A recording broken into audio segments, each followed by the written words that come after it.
ये सभी को राधे राधे। और उम्मीद करते हैं आप लोग अच्छे होंगे। और हम लोग इतिहास का सेशन, उसमें प्राचीन भारत का सेशन लेकर आपके सामने आ गए हैं। और हम लोग देख रहे थे दक्षिण भारत का इतिहास। और दक्षिण भारत के इतिहास में हम लोग संगम युग देख रहे थे। संगम युग में चेर पढ़ लिए, चोल पढ़ लिए। आज का जो क्लास हम लोग का है पांड्य राज। हम लोग पढ़ेंगे पांड्य राज के बारे में। और उससे पहले देख लीजिए महानुभाव को, बांग्लादेश के केयर टेकर। इनका अलग ही कांड चल रहा है। तो पिद्दी पिद्दी सा देश है। और ताव तो ऐसे दिखा रहा है, ऐसे लगता है बहुत बड़ा तोप है। बताइए, बांग्लादेश को हम लोग ने, भारत ने ही आजाद करवाया था ना, यानी जन्म करवाया था किसने? भारत ने ही। और ये बांग्लादेश भारत को आंख दिखा रहा है। ऐसा फील हो रहा है। देखिए डायलॉग सुनिए। मोदी जो अमित शाह के लगते भूल गए हैं।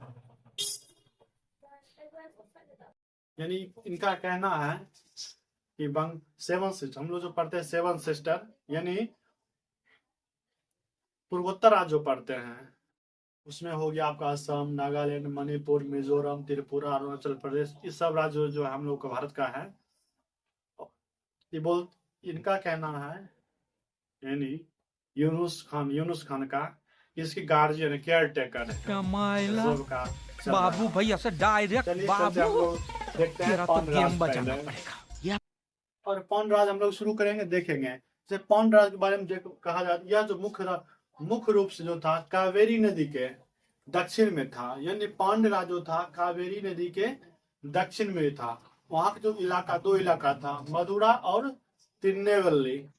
मदुरा और तिरुनेलवेली नामक जगह में ये राज करते थे पांड्य शासक, या पांड्य राजा बोलिए।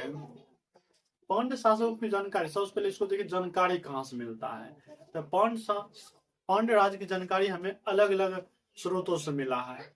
जैसे मेगास्थनीज की वर्णन में मिला है, उसके बाद अशोक के अभिलेख में मिला है, महाभारत में मिला है, और रामायण आदि से प्राप्त हुआ है। इसके बारे में पांड्य राज की जानकारी हमें मिला है।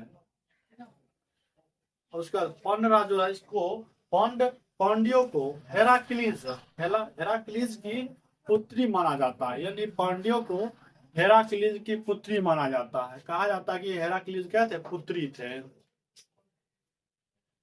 और पांड्य राज जब लोग राजधानी देखते हैं, पांड्य राज की राजधानी मदुरै थे। मदुरै अभी भी क्या फेमस जगह है।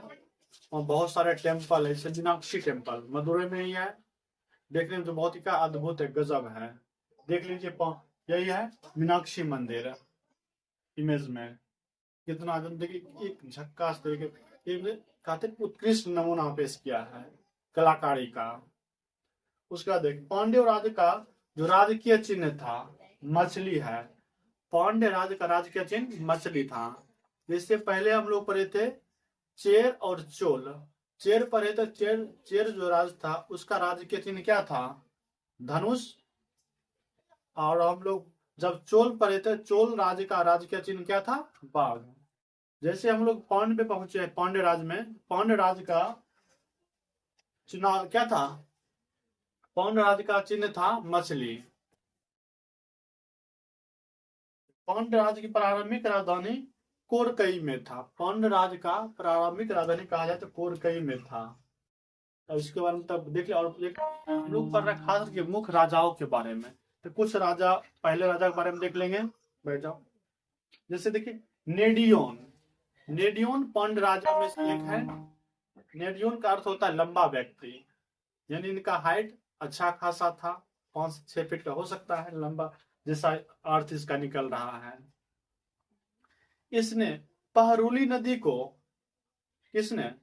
नेडियोन ने क्या किया? पहरुली नदी को पुनर्जीवित किया है। यानी जैसे देखिए, अभी यमुना नदी पुनर्जीवन के लिए क्या चल रहा है? बहुत सारे योजना चलाया जा रहा है। और साधु गुरु जो बाबा हैं, वो भी क्या करते हैं? यमुना नदी के पुनर्जीवन से संबंधित कार्य कर, बहुत सारे एनजीओ क्या कर रहे हैं? नदी के बचाव के लिए कार्य कर रहे हैं, जैसे नर्मदा बचाओ आंदोलन, ठीक ना। उसी तरीके से नेडियो ने क्या किया? पहरुली नदी को पुनर्जीवित किया। इससे सागर पूजा, देखिए किसने, नेडियोन ने क्या किया, सबसे पहले सागर पूजा प्रारंभ किया था। यानी यहीं से सागर पूजा की प्रथा शुरू होती है।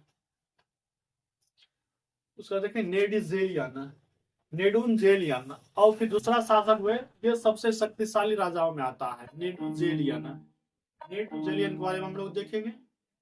पांड्यों में सबसे शक्तिशाली राजा था नेडुंजेलियन, जो थे पांड्य राजाओं में सबसे शक्तिशाली, ठीक ना। इसने तलैयाल गानम युद्ध जीतने के श्रेय दिया जाता है। इसने क्या किया, तलैयाल गानम नामक एक युद्ध हुआ। उस युद्ध को इसने क्या किया, नेडुंजेलियन ने विजय प्राप्त किया। इस कारण से इस युद्ध के विजेता के रूप में इनको श्रेय दिया जाता है। देखिए दो महान संगम युग में दो महान कवि का उल्लेख मिलता है। तो पहला है किल्लार और दूसरा जो नक्कीकर। यानी संगम युग जब पढ़िएगा तो उसमें दो महान कवि की चर्चा मिलता है। तो पहला है किल्लार और दूसरा जो है नक्कीकर। इस राजा के बारे में जानकारी दी है। यानी ये दो कवि मिलकर नेडुंजेलियन के बारे में लिखा गया है। यानी कुछ जो जानकारी हमको प्राप्त होता है नेडुंजेलियन के बारे में, ये जो कहानी है कहां से, महान कवि किस युग के, संगम युग के, संगम काल के महान कवि किल्लार और नक्कीकर जानकारी देते नेडुंजेलियन के बारे में। और नेडुंजेलियन के बारे में देख लीजिए, कुछ आगे बात है। जैसे इसने रोम सम्राट अगस्टक, इसने क्या किया, रोम सम्राट अगस्टक सीजर, पूरा नाम था रोम सम्राट अगस्टक सीजर के दरबार में एक राजदूत भेजा अपना। यानी नेडुंजेलियन देखिए क्या करते हैं, अपने दरबार से किसी राजदूत को कहां भेजते हैं, रोम में भेजते हैं। और किसके दरबार, अगस्टक सीजर के दरबार में। बहुत इंपॉर्टेंट बात है ये। एक राजा, देखिए वार्तालाप कैसे, एक राजा अपने राजदूत को दूसरे का, जैसे देखिए अभी क्या होता है, प्रत्येक राज्य देश का क्या अपना राजदूत है। पाकिस्तान शायद अभी नहीं है। जैसे इजराइल में अपना राजदूत है, भारत का राजदूत है, फ्रांस में है, चीन में भी है, अमेरिका में भी है। यानी हर देश में क्या है, राजदूत है। राजदूत नहीं, या फिर क्या होता है, उच्चायुक्त बोलते हैं, ठीक ना। तो पांड्य शासक कुलशेखर ने क्या किया था, मीनाक्षी मंदिर का निर्माण करवाया था।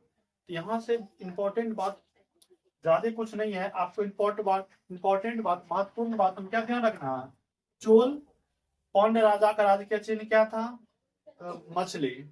उसका पांड्यों की राजधानी कहाँ थी, मदुरै। और एक और पूछा जाए संगम युग के दो महान कवि का नाम, तो किल्लार और नक्कीकर, ये पॉइंट हो गया। उसके बाद लास्ट में जिसमें याद रखने वाली बहुत इंपॉर्टेंट है, पांड्य शासक कुलशेखर ने क्या